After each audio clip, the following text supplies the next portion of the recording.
धर्म परिवर्तन कोई नया मुद्दा नहीं है और कई कहानियों में इस बात को पहले भी दिखाया जा ही चुका है। कभी धर्म में छुपे शोषण ने लोगों को धर्म परिवर्तन करने के लिए मजबूर किया है, तो कभी जबरन भी धर्म परिवर्तन की घटनाएं लगातार सामने आती रही हैं। बीते कुछ वर्षों में प्यार के चलते मजबूर कर धर्म परिवर्तन के सैकड़ों मामले सामने आए हैं, जिसे लव जिहाद का नाम भी दिया गया है।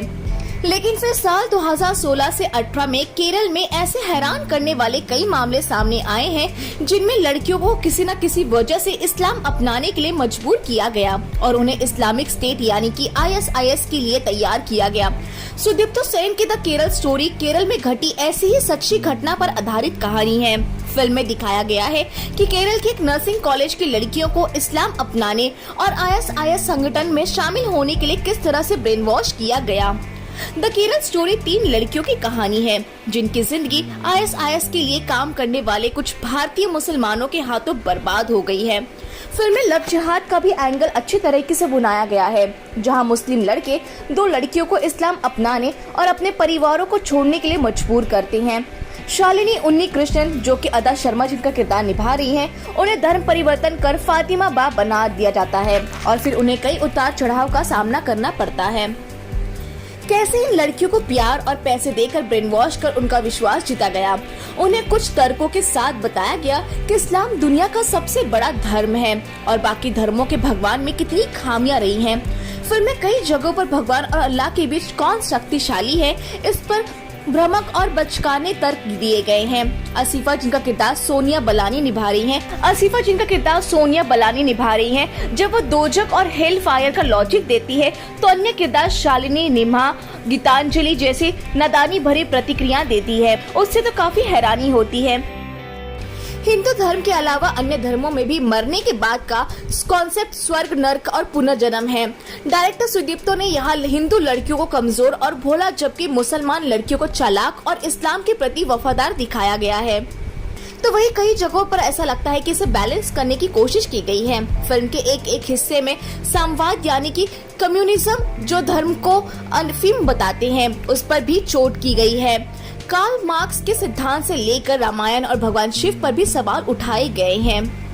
फिल्म में कई असहज करने वाले सीन्स भी दिखाए गए हैं। पहला सीन जब प्रेग्नेंट फातिमा का पति जबरदस्ती उसका रेप करता है।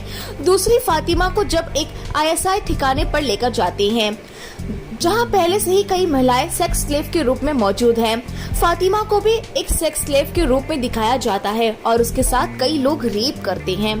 तो वही योगिता बिहानी का एक मोनोलॉग है, जो आपका ध्यान जरूर खींचेंगी। योगिता ने निम्हा का किरदार निभाया है। वो पुलिस स्टेशन में केरल से लापता हो रही लड़कियों पर बोलती है। वो खुद के ब्रेन वॉश होने के बारे में बात करती है, साथ ही मिसिंग गर्ल से जुड़े रियल आंकड़े और फैक्ट्स को बताती है। सत्ता में बैठे लोगों की राजनीतिक चुप्पी पर सवाल उठाती है। फिल्म में किरदार पूरी तरह से निखर के सामने नहीं आ पाए हैं। फिल्म के आखिरी तक एक दर्दनाक जर्नी को दिखाया गया है। फिल्म को रियल बनाने के चक्कर में सुदीप्तो उचित बैलेंस नहीं कर पाए हैं। तो वही कई सीन्स को छोटा कर आखिरी सीन्स को बेहतरीन और प्रेरित करने वाले बनाया जा सकता था।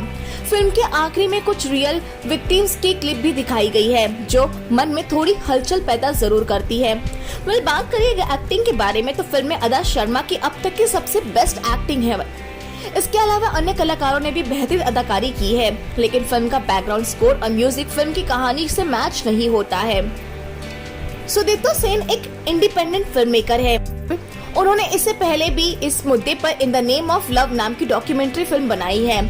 उन्होंने डॉक्यूमेंट्री को थोड़ा बढ़ा चढ़ाकर और मैनिपुलेट कर फिल्म में तब्दील किया है। उन्होंने फिल्म को बनाने में बारीकियों और मामूलिकता को समझ में चूक कर दी है। तो दोस्तों, इसको लेकर क्या है आपकी राय? अदा शर्मा की फिल्म द केरल स्टोरी क्या आपने देखी है? अगर देखी तो ये आपको कैसी लगी है? कमेंट सेक्शन में जरूर बताएं और हमारे चैनल को जरूर सब्सक्राइब करें।